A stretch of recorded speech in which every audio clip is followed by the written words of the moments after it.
James Earl Jones, the most amazing actor in probably cinema history. He's one of them, at least.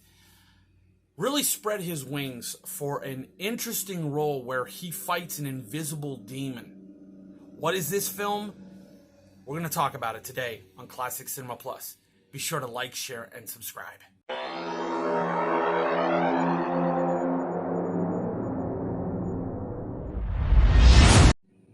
James Earl Jones in 1999 starred alongside Lynn Redgrave for a film that kind of is not really overly well known, but is a pretty amazing little film.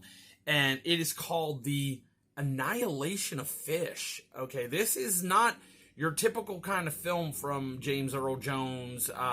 We think of James Earl Jones and we think of Darth Vader. That's what we usually think of. That voice, that iconic voice of Darth Vader. But James Earl Jones was amazing, an amazing actor in so many things. I mean, basically anything he did was just great.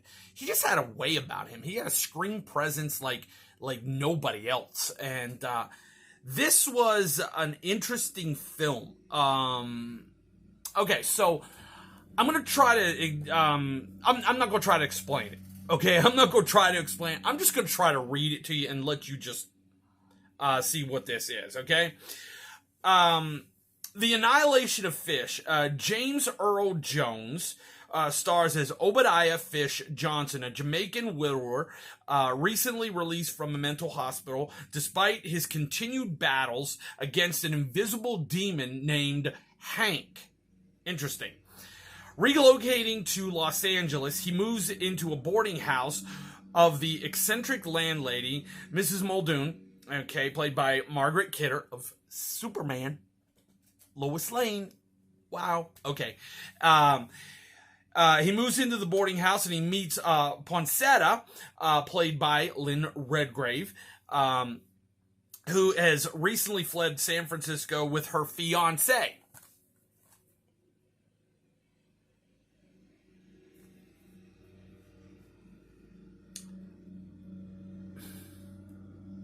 The ghost of the composer Puccini.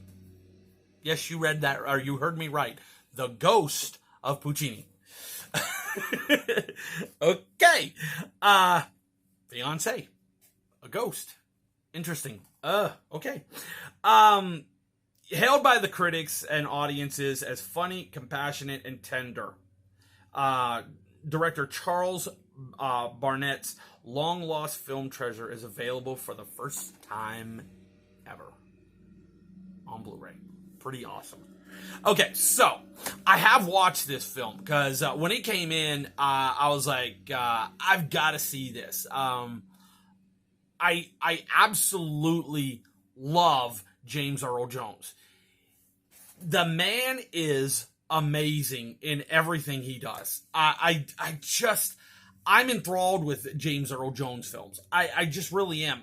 No matter what they are, if they're the comic kind, they kind of have a little bit of a comedic feel to it, or the intense dramas, or whatever the case may be, he just has such an amazing range to him that I just love. So I had to check this out. And so I did. I checked this out as soon as it came in. And wow. This is a unique film. Not what I was expecting at all. It has a real, funny kind of feel to it at times, but it is intensely dramatic in a lot of ways. It has a lot of intensity to it. And it's about two flawed people that, find each other and that try to help each other, through love. And it's just an amazing little film. I was shocked. Kino Lorber has released this on Blu-ray, and wow, this is pretty cool. This is really a pretty cool little release. If you've never seen The Annihilation of Fish, I do highly suggest checking this one out. Okay, it's really pretty interesting. In addition to the film looks amazing, by the way. It really does. It looks really crisp and clear. It's really nice.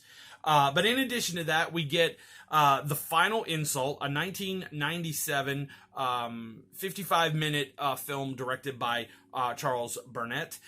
There's an audio commentary that features the director Burnett and moderated by film scholar Maya Cade. There's a Q&A with the director, moderated by Raquel Gates, and the re-release trailer. So that's it's pretty cool. I'm gonna tell you something. If you love James Earl Jones, if you enjoy the films of Lynn Redgrave, or if you just want to see Margot Kidder a little bit later in her career, it's kind of interesting to see these three amazing actors right there in one film together. It's pretty amazing to see. I love this. I mean, now let's be honest here. I will say this is not for the entire family. Okay, there is some adult language. There is some sexual content in this. Okay, so it's and there is some little bit of violent stuff. Nothing really overly bad, but there is a little bit in that can be a little scary. And there can be some images that are a little scary when you think about James Earl Jones going through the fights with this invisible demon that he fights. It can be a little scary. It can be a little frightening, especially for younger people. So it's something you would have to look into and say, well, I don't want younger people to check this out. Probably they shouldn't. This is an R-rated film, so this should be probably for adults only. But again, I'm not here to judge. If that's up to the parent, if they want their kid to see it, it's up to them. But I will say this is really an interesting little film, and yeah, I can't wait to review this, and probably by the time this comes up, somewhere around, we'll probably have the review up. If not, it will be up very, very soon after this goes up. So be sure to go to Classic Cinema Plus and check out that full review of The Annihilation of Fish. I want to thank Kino Lorber for sending this over to me so that I could check it out and review it and share it with you. I appreciate them so much. Thank you so much, guys, for sending this over here so that we can share it with our audience. We do appreciate it. All right, until we're with you next time, this is Jason reminding you to be sure to comment. Tell us what you think. What's your favorite, James Earl Jones film? Are you looking forward to check out The Annihilation of Fish? Is it one of those ones you're just not too interested in? Let us know in the comments. We'd love to hear from you. Also, be sure to like, share, and subscribe. We would definitely appreciate it. It really helps out a lot. Be sure to go and check out our giveaway that we're having. We're having a giveaway, so you want to get in on that. And until we're with you next time, this is Jason reminding you that if you want to see a great film or TV series, be sure to check out a classic. We'll see you next time. Have a good day. Bye.